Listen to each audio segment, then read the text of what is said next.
Yo les amis, c'est Kazin, j'espère que vous allez bien. On se retrouve pour le blabla du soir tout simplement. Et c'est vrai qu'on va parler d'une problématique. Et c'est vrai que je me pose de plus en plus de questions là-dessus. C'est tout simplement d'ouvrir des boosters ou plutôt acheter des cartes à l'unité. Et c'est vrai qu'en ce moment, tu peux te poser la question de plus en plus quand tu vois le prix des cartes que tu peux avoir dans une série. Et en plus, tu t'aperçois quoi? Que lorsqu'une série elle sort, quelques semaines, voire quelques mois après, tu as la même série avec des boosters beaucoup moins chers. Tu t'aperçois qu'une display, grosso modo, si tu l'achètes ou tu la réserves le jour J, pour le jour J, tu la payes grosso modo 170 euros. Et au bout de quelques semaines, assez rapidement d'ailleurs, tu t'aperçois, tu peux la trouver à bien moins cher, 140, 150 euros. Et ça, tu peux vraiment te poser la question de savoir si c'est intéressant d'ouvrir les boosters pour tout simplement mettre la main sur les ultra rares. Sans compter que si la série ne t'intéresse pas intégralement, ben là c'est encore pareil, tu risques d'avoir des cartes que tu veux pas dans ta collection, donc il faudra procéder soit de l'échange, soit de la revente. En fait, c'est toujours assez compliqué. Donc la problématique, tu as plusieurs problématiques, c'est d'ouvrir Day One, ou alors attendre et ouvrir plus tard, ça c'est une problématique, ou alors tout simplement faire très peu d'ouverture.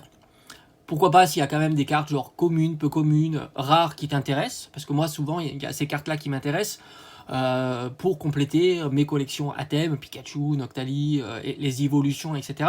Et c'est vrai qu'aller les acheter, alors déjà t'as peu de vendeurs qui les vendent, et aller les acheter c'est souvent un petit peu chiant parce que t'as les frais de port. Donc faire des petites ouvertures, on va dire Day One, on pourrait dire pourquoi pas, mais pour aller chercher les gros hits, en plus on dit gros hits par rapport au format, mais au final, quand tu t'aperçois qu'il y a des hits comme des SAR qui valent pas très très cher, autant peut-être aller directement les acheter, sans compter que maintenant tu as quand même beaucoup de cartes en état, on va dire, sortie de booster, très très bon état, enfin tu l'auras compris, on n'est pas comme les séries du passé, où il y a moins de cartes en très très bon état qui circulent. Donc c'est vrai que la problématique, elle se pose là, surtout maintenant, sans compter que tu as bien vu, on a eu une période, on va dire, avec les Black Friday, Noël, et maintenant les soldes, on aura de plus en plus de boosters en promotion, et même sur du épée bouclier, série qui date un petit peu, tu t'es aperçu qu'à 4-5 euros, tu avais des boosters,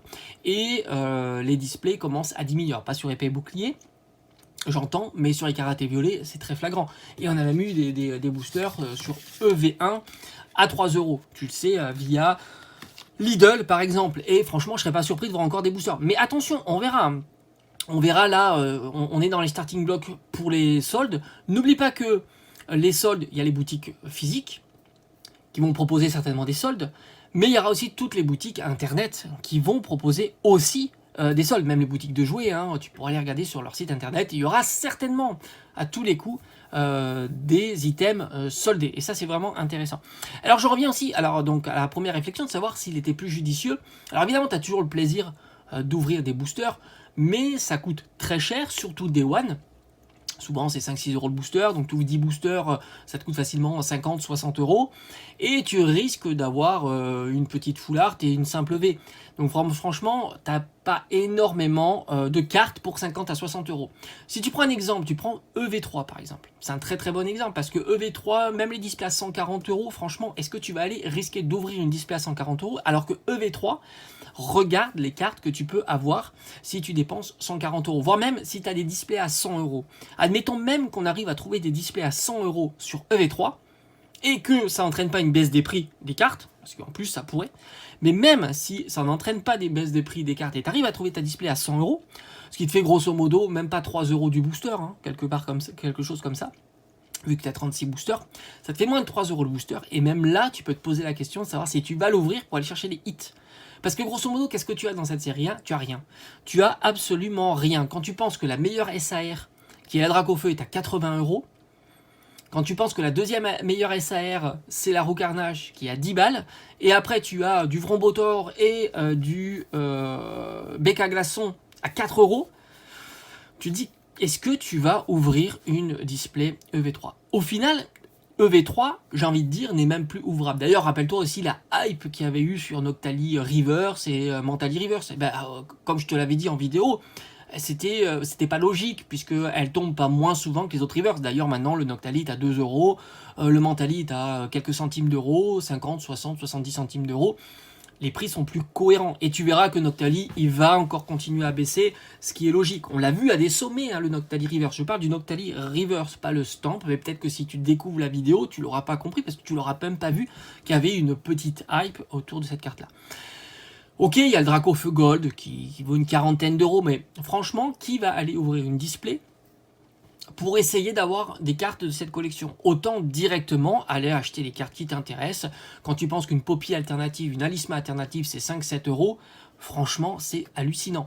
Et je te parle même pas des full art qui sont bradés. Même le pauvre Absol n'a même pas réussi à faire décoller les full art de cette série, et on trouve un Absol péniblement à 4 ou 5 €.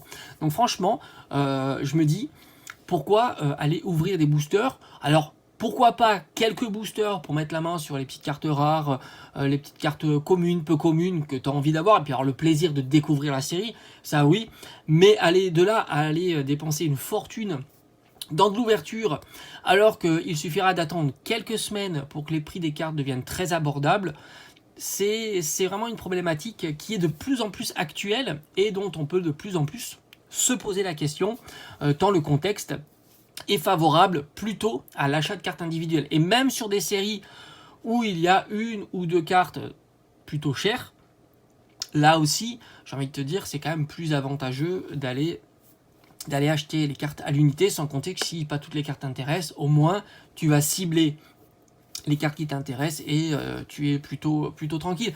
Tu prends Écarlate et Violet 1, c'est pareil. C'est le même constat que Flamme Obsidienne, qui va aller ouvrir du Écarlate et Violet 1, sachant que y a la plus grosse carte, elle est à 35-40 €. Franchement, c'est assez compliqué. Alors, il y a quelques cartes à 35-40 €, c'est vrai, il y a Mimosa, Gardevoir, Miredon, Corédon. Mais en même temps, franchement, même si tu fais une ouverture de dingue sur ta display, bah tu vas rien récupérer, quoi. Donc c'est assez compliqué. EV2 c'est à peu près pareil aussi, même si y a quelques AR qui valent un petit peu cher, mais au final c'est quand même pareil. EV2 c'est compliqué aussi à ouvrir. Et tu verras que si on attend un petit peu, si ça veut, Fight Paradox sera pareil. Bon, c'est vrai qu'en ce moment Fight Paradox n'est pas beaucoup ouvert, mais au final tu t'aperçois qu'il y a beaucoup de cartes qui sont bon marché. Tu as beaucoup de AR qui sont à moins de 10 €. Et la série est encore jeune, donc on manque de recul pour voir comment ça va évoluer, mais si ça veut, dans quelques semaines, quand on aura bien passé à autre chose, bah, il y aura moins d'engouement sur les cartes AR, et c'est toujours pareil, hein. Si les personnes veulent vendre les cartes AR de Fight Paradox, ils seront bien obligés de baisser les prix si la demande n'est pas très très forte, c'est toujours pareil. Donc on ne sait pas comment sera la demande de Fight Paradox dans quelques semaines, quelques mois, mais là la série est très jeune, et il y a déjà des cartes qui sont pas très très chères. Alors on est loin évidemment de EV3, même de EV2 et de EV1, on en est loin niveau prix, mais faut faire attention, tout ça peut petit à petit diminuer. On l'a déjà vu, hein, ça peut être un petit peu long, hein, et Fight Paradox c'est la dernière série. Donc on va voir un petit peu comment ça va se goupiller tout ça, sans compter qu'il y aura peut-être des soldes aussi sur Fight Paradox.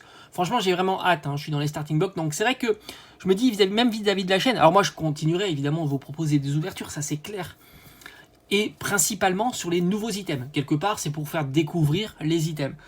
Typiquement, tu le sais, 4.5, moi ça m'emballe absolument pas. Personnellement, je vais faire quasiment aucune ouverture. Mais je vais vous ouvrir les items du moment, hein, les Pokébox, les coffrets, ETB, etc. Ça oui, mais après je ne ferai pas d'autres ouvertures. Ça c'est clair. Si ce n'est, encore une fois, pour faire vivre la chaîne et proposer un contenu pour fêter certains événements, ça je vous l'avais déjà expliqué. Mais je vais aller certainement plus sur, parce que évidemment moi, ce qui m'intéresse c'est quand même avant tout la collection de cartes Pokémon, même si j'aime bien faire des ouvertures, mais je ciblerai maintenant, si je fais beaucoup d'ouvertures, un peu comme 151, j'ai fait beaucoup d'ouvertures, en plus c'est la série qui est plutôt intéressante, puisque beaucoup de cartes m'intéressent, et elles sont relativement chères. Donc au final tu t'y retrouves. Mais quand tu vois d'autres séries, tu t'y retrouves absolument pas. EV3, c'est un super exemple, parce qu'il y a absolument rien. Même si tu fais une ouverture de zinzin sur ta display, que tu aurais même payé pas cher à 120, 130 €, franchement, si tu as admettons même que tu as les 2 meilleurs SAR de la boîte, de la série, donc tu as 80 euros et je crois que c'est 10 euros, ça te fait 90 euros.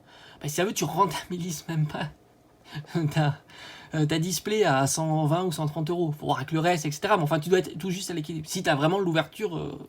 Alors oui, on pourrait dire si tu chopes les 3 dracs au feu. Voilà. En gros, pour rentabiliser ta boîte, faut 3 dracs au feu, quoi. Donc faut être assez cohérent. Voilà. Mais c'est vrai que je me dis, je ferai certainement beaucoup d'ouvertures pour des séries voilà, qui me plaît vraiment et dont les cartes sont à un certain budget où je me dis, ben voilà, si je les ai pas en ouverture, je les achèterai pas.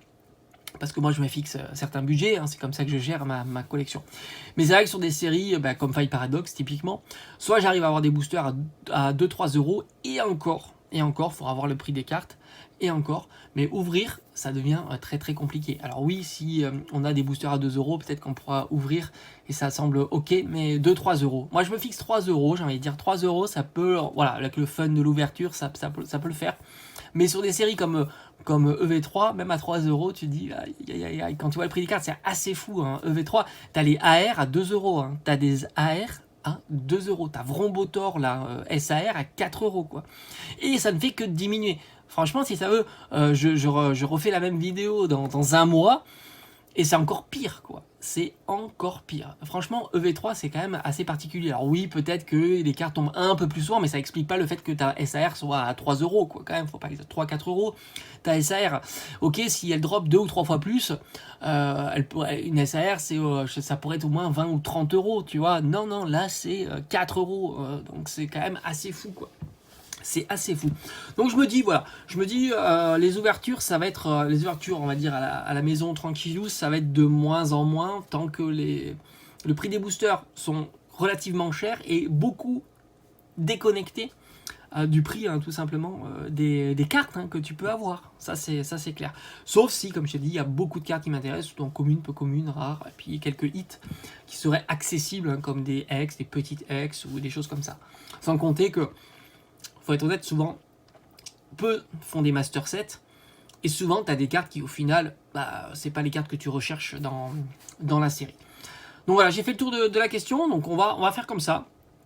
Franchement, j'espère vraiment trouver des choses intéressantes pendant les soldes. Vraiment, je croise les doigts qu'on trouve des trucs sympas, ce qui permettra de faire des ouvertures sympathiques. Hein. Comme on a pu avoir un petit peu juste avant Noël, il y avait quand même pas mal de petits boosters sympas. Et on se dit, comme d'habitude, à très très vite sur la chaîne. Allez, merci d'avoir regardé cette vidéo.